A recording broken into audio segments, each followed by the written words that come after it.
Halo, apa kabar pemirsa? Berjumpa lagi bersama saya Rina Reski dalam Warta Parlamentaria yang akan menyajikan rangkuman informasi seputar kinerja dan kegiatan anggota Dewan Perwakilan Rakyat Republik Indonesia dalam 30 menit ke depan. Dan inilah Warta Parlamentaria selengkapnya.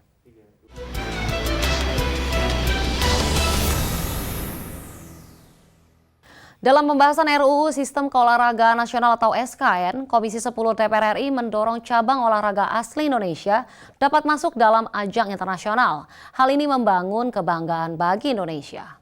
Dalam pembahasan RUU Sistem Keolahragaan Nasional atau SKN, Komisi 10 DPR RI mendorong cabang olahraga asli Indonesia dapat masuk dalam ajang internasional. Dalam kunjungan spesifik uji publik RUU SKN ke Universitas Negeri Semarang, Wakil Ketua Komisi 10 DPR RI Agustina Wilujeng Pramestuti mendorong dalam penyelenggaraan ajang internasional seperti Olimpiade cabang olahraga asli Indonesia harus dapat ikut serta. Kita bisa bermimpi jauh ke depan tentang kemajuan olahraga. Bagaimana olahraga-olahraga yang berasal dari Indonesia ini kemudian bisa menjadi cabang olahraga yang dipertandingkan secara internasional. Misalnya silat menjadi cabur di Olimpiade misalnya. Sementara anggota Komisi 10 DPR RI Syamsul Lutfi menilai visi emas untuk memajukan olahraga nasional melalui revisi Undang-Undang SKN dapat kita wujudkan dalam meningkatkan prestasi olahraga. Perpres 86 tahun 2021 di mana kita mentargetkan tahun 2044 Olimpiade itu menjadi 5 besar ya. Akan bisa kita wujudkan karena visi Indonesia Emas tahun 2045 kita akan menjadi negara maju dan kita yakin target 5 besar Olimpiade tahun 2044 itu akan bisa kita laksanakan kalau memang betul-betul Undang-Undang SKN ini akan betul-betul meningkatkan prestasi olahraga maupun DBON itu sendiri. Mario Hasiholan, TVR Parlemen, melaporkan. PURT DPR RI menilai Jompa yang merupakan layanan dari Angkasa Pura masih belum optimal dalam memberikan pelayanan terhadap anggota DPR RI. PURT DPR RI menilai Jompa masih belum optimal dalam memberikan pelayanan terhadap anggota DPR RI. Ketua Badan Urusan Rumah Tangga DPR RI Agung Budi Santoso menyayangkan masih minimnya pelayanan yang diberikan oleh Jompa kepada anggota DPR RI. Hal tersebut disampaikan Agung saat kunjungan kerja spesifik PURT DPR RI ke Banjarmasin, Kalimantan Selatan baru-baru ini. Ada beberapa hal ya tadi mengenai layanan Jompa karena masih ada keluhan dari beberapa anggota terhadap layanan Jompa. Ya, walaupun sebagian besar sudah bagus, tetapi ada beberapa hal di sini yang masih perlu diperbaiki. Ya, contoh ketidaktahuan anggota terhadap pelayanan Jompa. Kemudian Jompa sendiri belum paham betul di beberapa bandara tentang kerjasama yang dilakukan pihak kesekjenan dengan Jompa. Selain itu, Agung meminta Jompa sebagai bagian dari unit usaha Gapura Angkasa mesti menjalin hubungan kerjasama yang baik dan harmonis dengan pihak Tentara Nasional Indonesia Angkatan Udara. Dikarenakan sejumlah bandara di tanah air masih menjadi wewenang atau merupakan bagian dari Pangkalan Udara TNI AU. Ya tentunya ini harus ditingkatkan kerjasamanya agar lebih harmonis lagi ya, walaupun mungkin sudah, tapi kan kendalanya di bandara-bandara enklave itu seperti itu. Kekuasaannya milik masih ada di TNI, tapi kita menggunakan Gapura Angkasa dan Jompa menggunakan untuk fasilitas juga, sehingga ya mohon dapat ditingkatkan kerjasamanya sehingga tidak ada kendala lagi. Dari Banjarmasin, Kalimantan Selatan, Tim Liputan TVR Parlemen melaporkan. Hadirnya layanan perpustakaan berbasis inklusi sosial atau pelibatan masyarakat dalam meningkatkan literasi masyarakat dalam upaya meningkatkan taraf hidup dan kesejahteraan. Hadirnya layanan perpustakaan berbasis inklusi sosial atau pelibatan masyarakat dapat meningkatkan literasi masyarakat dalam upaya meningkatkan taraf hidup dan kesejahteraan. Dalam kunjungan spesifik ke Kota Serang, Provinsi Banten, anggota Komisi 10 DPR RI Johar Arifin Husin mengatakan, perpustakaan harus terus berbenah agar tetap eksis di tengah masyarakat. Oleh karena itu, transformasi layanan perpustakaan berbasis inklusi sosial diharapkan mampu menyediakan informasi dan pengetahuan yang bermanfaat bagi kehidupan masyarakat. Dengan ada model perpustakaan ini, jadi siapa saja, dari anak-anak PAUD Ya, dia bisa menyampaikan ataupun melihat apa yang keinginan mereka di situ sampai kepada pelajar-pelajar dan mahasiswa dan masyarakat umum. Jadi kita harapkan perpustakaan ini sebagai transformers change of teknologi juga di sini. Jadi petani, kelompok taninya barangkali bisa mengutus untuk tanam ini jadi di perpustakaan. Sementara itu, anggota Komisi 10 DPR RI Adriana Dondo Kambe mengingatkan transformasi layanan perpustakaan berbasis inklusi sosial harus dibarengi dengan peningkatan kapasitas pengelola perpustakaan agar layanan perpustakaan mampu memenuhi kebutuhan masyarakat. Facial semuanya sudah ada di handphone kan, sudah ada di YouTube, semuanya sudah ada. Oleh karena itu, dalam rangka agar supaya perpustakaan ini tidak ditinggalkan oleh masyarakat, kita gunakan masyarakat yang SDM-nya yang masih di bawah ya, itu aja. Karena memang masyarakat kita di Indonesia khusus pedesaan masih banyak yang belum memahami tentang digital. Dari Banten, Nur Fuad, TVR Parlemen melaporkan. Pemirsa, kami masih memiliki banyak informasi lain dalam Warta Parlamentaria. Salah satunya datang dari Komisi 10, perjuangkan anggaran olahraga. Tetaplah bersama kami.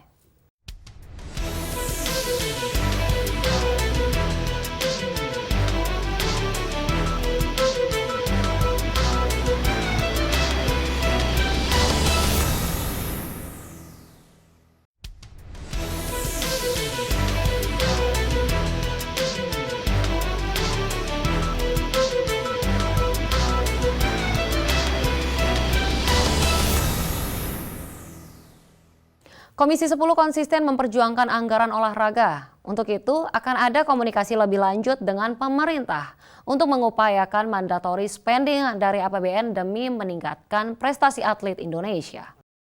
Komisi 10 konsisten memperjuangkan anggaran olahraga. Untuk itu akan ada komunikasi lebih lanjut dengan pemerintah untuk mengupayakan mandatory spending dari APBN demi peningkatan prestasi atlet Indonesia. Dalam proses uji publik RUU SKN, Komisi 10 menerima masukan terkait anggaran olahraga yang masih kecil dari APBD. Hal ini menghambat proses pembinaan dan pelatihan atlet di daerah. Anggota Komisi 10 DPR RI, Nuroji, menyampaikan perlu perhatian khusus pemerintah untuk memperjuangkan adanya mandatory spending bidang keolahragaan dari APBN.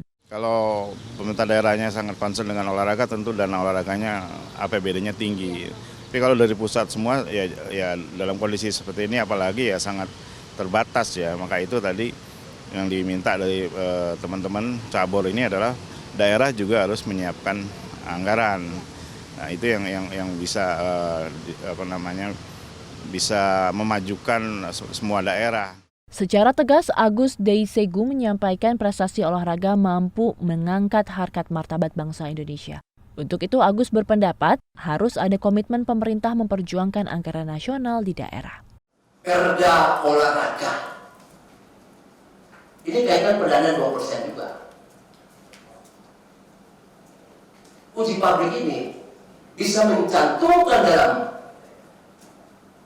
undang-undang berikutnya bahwa seluruh Indonesia, koalisi Indonesia, pemerintah daerah setempat harus memiliki perda olahraga.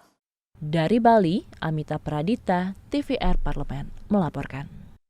Komisi 10 DPR RI mendorong transformasi perpustakaan berbasis inklusi sosial sebagai pelayanan perpustakaan yang berkomitmen meningkatkan kualitas hidup dan kesejahteraan masyarakat.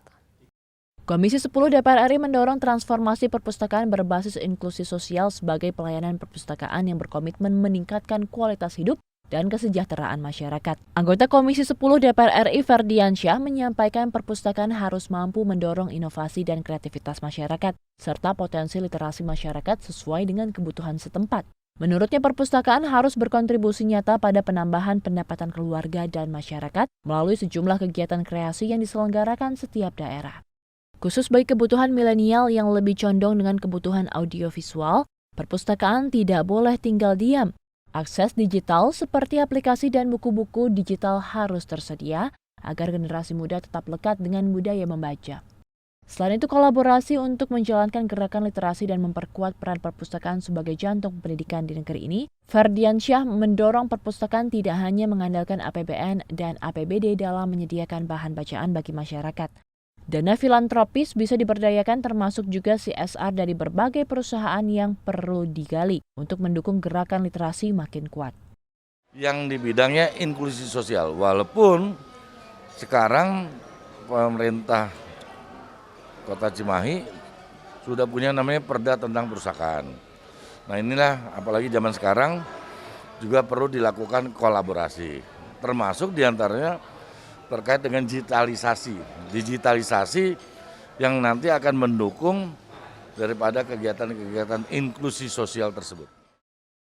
Fajar Ilhami, TVR Parlemen, melaporkan.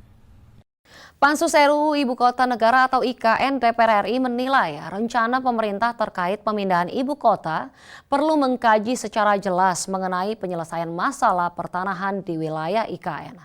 Pansus Rancangan Undang-Undang Ibu Kota Negara atau IKN DPR RI menilai rencana pemerintah terkait pemindahan ibu kota perlu mengkaji secara jelas mengenai penyelesaian masalah pertanahan di wilayah IKN. Ditemui di Gedung Nusantara DPR RI dalam agenda pembahasan rancangan Undang-Undang IKN oleh Panitia Khusus DPR RI, khususnya terkait persoalan pertanahan di wilayah pembangunan IKN, anggota Pansus Rancangan Undang-Undang IKN Gus Pardi Gaus mendorong pemerintah untuk melakukan upaya-upaya terkait penyelesaian masalah pertanahan sebelum memulai pembangunan IKN. Pada tahap awal, pemerintah perlu melakukan pemetaan dan penyisiran terkait hak guna bangunan dan hak guna usaha di wilayah tersebut. Gus Pardi menambahkan langkah kedua yang harus dilakukan antara lain adalah melakukan sosialisasi kepada masyarakat atau pemilik tanah yang ada di wilayah sekitar IKN. Dalam hal ini, pemerintah perlu melakukan pendekatan serta menjamin keadilan bagi masyarakat terkait ganti rugi lahan. Ini perlu dilakukan pemetaan tadi. Pemetaan itu apakah ada persoalan tanah di wilayah itu. Persoalannya bagaimana? Ada yang misalkan yang sudah dilakukan pembebasan itu tidak perlu dibahas. Bagaimana bentuk kepemilikannya?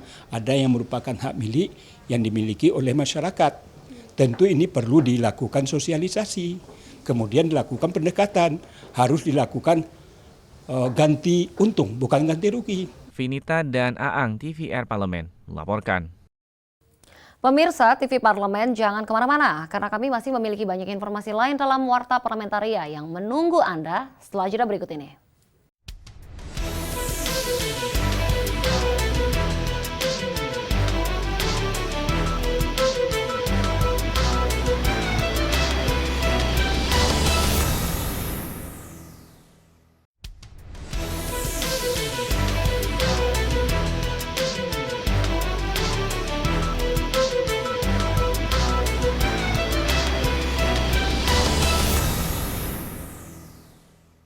Dalam kunjungan spesifik Komisi 3 DPR RI ke Kepolisian Daerah atau Polda Sulawesi Selatan baru-baru ini, Wakil Ketua Komisi 3 DPR RI menyoroti masih rendahnya serapan anggaran pemulihan ekonomi nasional atau PEN di Provinsi Sulawesi Selatan.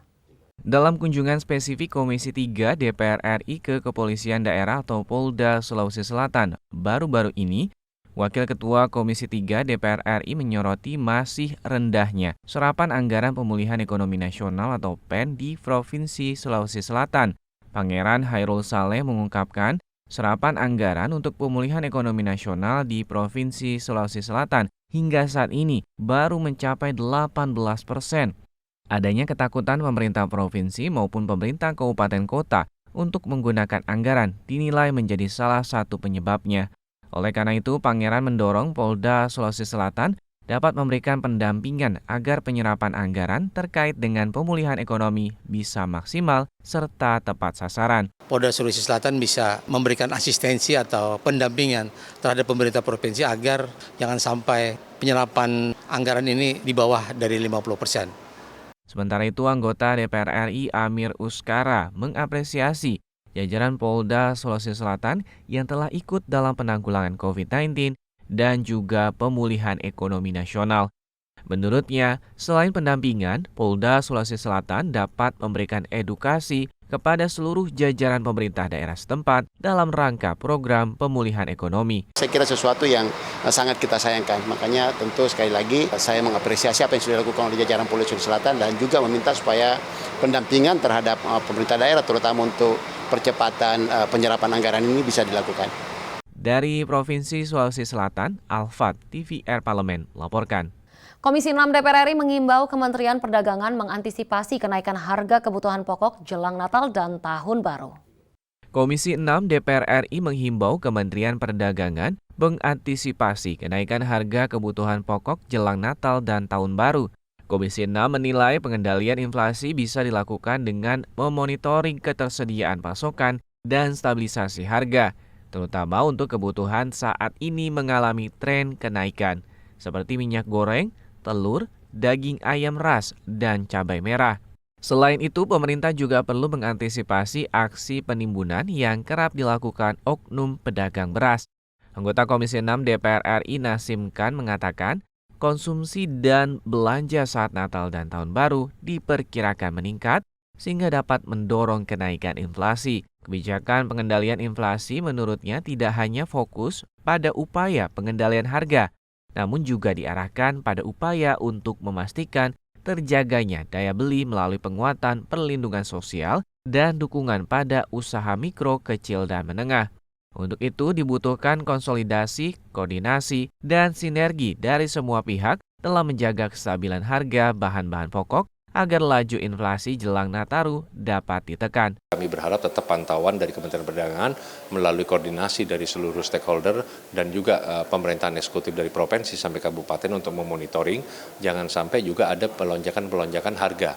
Karena biasanya kalau sudah dalam situasi kayak gini, banyak spekulan yang bermain dengan menaikkan harga dan lain-lain. Nah, yang kedua, jangan sampai ada penimbunan di saat ini, sehingga nanti akan dirasakan pada titik-titik akhir. Indah Ekawati, TVR Parlemen melaporkan. Dan berakhirlah sudah perjumpaan kita dalam Warta Parlamentaria. Saya Rini Reski beserta seluruh kerabat kerja yang bertugas undur diri. Sampai jumpa di Warta Parlamentaria berikutnya.